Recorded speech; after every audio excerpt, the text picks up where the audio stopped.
In the soft, misty dawn of a small Kentucky town, the sound of a worn-out pickup engine echoed across empty fields. Tommy Evans, a 38-year-old milk delivery man, leaned against the steering wheel, his tired eyes tracing the road ahead. The fog swallowed the edges of the horizon, and for a moment, everything felt as quiet as his own heart. The world was still asleep, but Tommy had been awake for hours, like he always was. The truck rattled slightly as it climbed a small hill, the back loaded with neat rows of milk cartons. This route had been his life for almost 10 years, the same winding roads, the same small diners, and the same people nodding politely at him without knowing the weight he carried. Every morning, he told himself he was doing it for Lily, his 8-year-old daughter, but sometimes, even that reason felt far away. 2 years had passed since Sarah's accident, yet her voice still lingered in the truck, humming softly between static radio channels. When he reached the first stop, a small roadside diner painted in fading yellow, he hopped out, grabbed the cartons, and pushed open the back door. The cook gave him a quick nod, and he began unloading, his movements automatic. But as he lifted the last crate, his eye caught something unusual. Taped to one of the cartons was a folded piece of paper, slightly wrinkled, the ink blurred in one corner. He peeled it off carefully, thinking maybe it was an order note or some inventory tag. But when he opened it, his breath caught. To the person who feels alone, please know someone still believes in you. For a moment he just stared at it, frozen. Then he let out a dry laugh, the kind that hides more pain than humor. He folded the note back, slipped it into his pocket, and drove off. But the words didn't leave his mind. The message followed him down the road, repeating softly like a whisper. Someone still believes in you. That night, after Lily had gone to bed, Tommy sat in the dim kitchen, the note unfolded beside his coffee cup. The kitchen clock ticked quietly. The old photo of Sarah and him, smiling on their wedding day, leaned against the wall. He hadn't been able to take it down. He picked up the note again, reading it under the yellow light. He didn't know who wrote it or why, but something about it made his chest ache. Maybe it was the gentleness in those words, something he hadn't felt in a long time. When morning came, Lily woke up early. She ran into the kitchen, her blonde hair messy, holding a little drawing she'd made, a stick figure family of 3 holding hands under a bright sun. "Look, Daddy," she said proudly. "It's us." Tommy smiled faintly. "That's beautiful, sweetheart." It was the first time she'd seen him smile properly in months. Days passed, and more notes began to appear, not every day, but often enough to make him wonder. One said, "You're stronger than you think." Another read, "Love never really leaves, it changes form."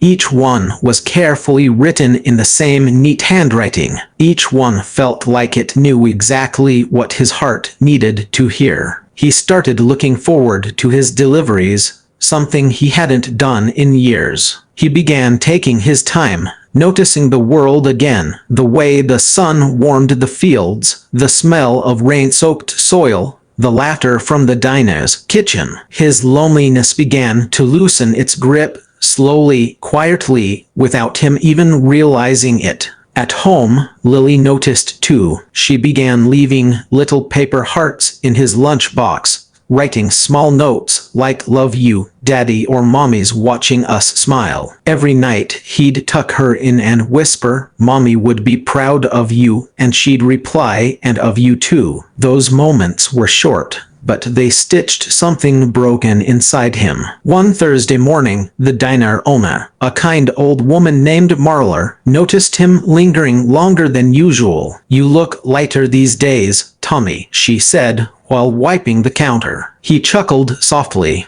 Maybe I'm just getting used to the mornings. She gave him a knowing smile. Or maybe someone's reminding you that mornings can still be beautiful. That evening, after finishing his last delivery, he drove to a quiet overlook outside town. The view stretched endlessly, green fields meeting soft golden light. He pulled out all the notes he'd collected, lining them up on the dashboard. His eyes stung. For 2 years, he had shut the world out, believing his story ended with Sarah. But somehow, through these words, he'd begun to believe again. Not in miracles, but in moments. He decided to find out who was behind the notes. A week later, as he was unloading cartons behind the same diner, he caught sight of a young woman carefully taping something onto a box before stepping inside. She had auburn hair tied in a loose ponytail and wore a simple blue waitress uniform. There was something peaceful about her face, yet something sad in her eyes. Tommy hesitated, then walked closer and gently asked, "Were you the one leaving these?" He held up one of the notes. The woman blinked, surprised. Then she smiled softly. "I was hoping they'd reach someone who needed them." "Why?" he'd asked quietly. She looked away, her voice low. "My brother used to deliver milk here. He didn't make it home one night. I guess I just wanted to keep spreading a bit of the kindness he carried. He used to say, 'A small message can change someone's day.' So I started leaving them. I didn't think anyone actually noticed." Tommy swallowed hard, his throat tight. "Someone did." They stood there for a long moment, the air heavy with unspoken understanding. She finally introduced herself, "Emily." They began talking, slowly at first, then more freely. She told him about her brother, he told her about Sarah. They shared quiet stories over coffee in the diner.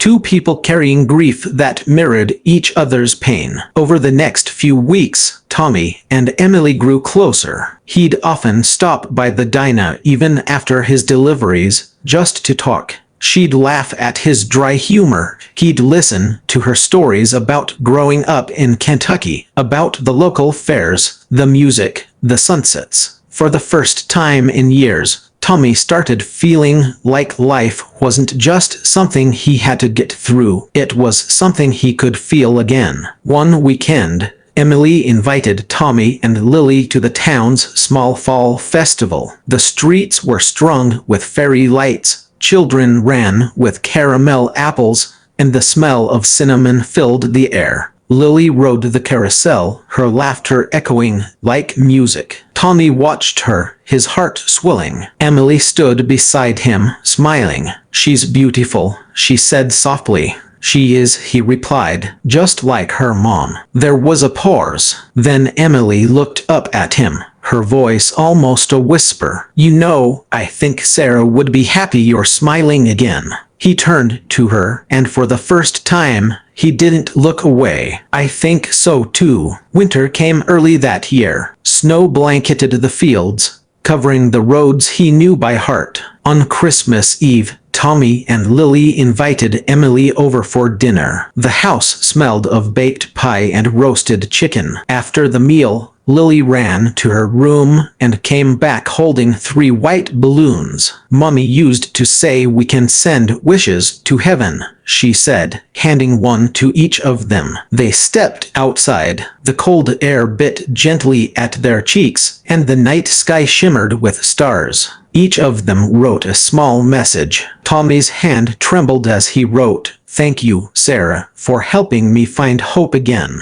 Emily's said, "For my brother, I'm still sharing your light." Lily's note read, "Love you, Mommy." They released the balloons together. For a moment, the world stood still as the white dots floated higher, glowing faintly against the moonlight. Tommy felt something shift, not sadness, but peace. He looked at Emily, her eyes glistening, and whispered, "You were right. A small message can change everything." She smiled, tears catching in the corner of her lashes. "Sometimes it's all it takes." That night, after Lily fell asleep, Tommy sat by the window watching the snow fall. The world outside was quiet and pure. He thought of all the mornings he had spent alone, and how a single note had slowly brought him back to life. He took out the very first one, now creased and faded, and placed it next to Sarah's photo. "Thank you," he murmured, "for sending her my way." Outside, the snow kept falling, soft, endless, forgiving.